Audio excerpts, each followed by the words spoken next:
அரசு, வாழ்க நம் நாடு. வரும் வழியில ஒரு குழந்தை அடம் பிடித்து என்னை பாடாப்படுத்தியது. அவன் அழுகையை நிறுத்திவிட்டு வருவதற்கு தாமதமாகி விட்டது மன்னா.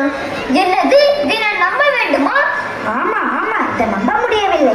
நான் சொல்வது உண்மைதான் மன்னா. ஒரு குழந்தையின் அழுகையை நிறுத்துவது அவ்வளவு பெரிய கடினமா?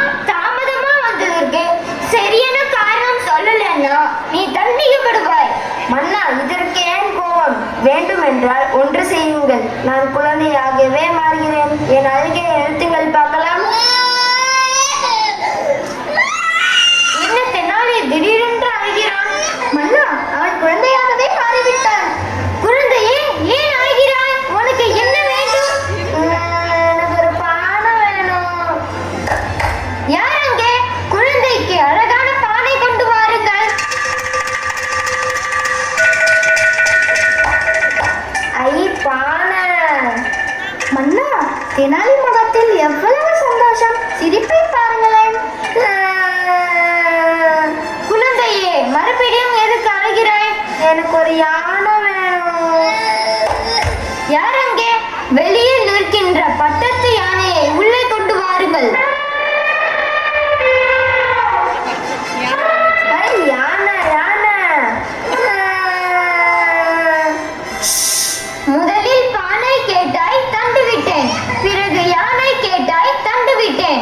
இப்ப என்ன பூனை வேணுமா? இல்ல இல்ல, இந்த பானைக்குள்ள யானை போகணும். என்னது? பானைக்குள்ள யானை போகணுமா?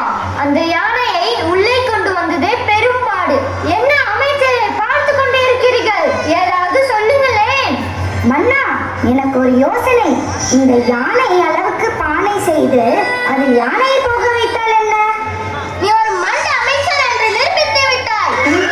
மன்னா, இவ்வாறு கேட்டது நான் இல்லை, அந்த குழந்தைதான். சரி சரி தெனாலி, உன் அழுகையை நிறுத்து. நீ தாமதமாக வந்ததற்கு இதுதான் காரணம் என்று நான் ஒப்புக்கொள்கிறேன். சரி, அந்த குழந்தையை எப்படி சமாதானப்படுத்தினாய்? சொல்கிறேன் மன்னா. குழந்தைகளே, வாருங்கள், இந்த பானைக்குள்ள என்ன இருக்கிறது என்று பாருங்கள்.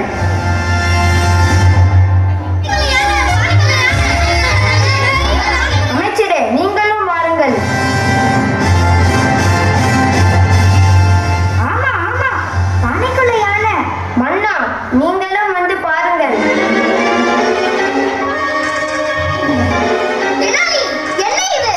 பானைக்குள் 2 ஓட்டையை போட்டு எங்கேயோ ஒரு யானையை பானைக்குள் வருவதாக காட்டி என்னை ஏமாற்றி விட்டாய். மன்னா, கோபம் வேண்டாம். ஒரு குழந்தையை சமாதானப்படுத்த நான் செய்த தந்திரம் இது. என்னை மன்னித்து விடுங்கள் மன்னா.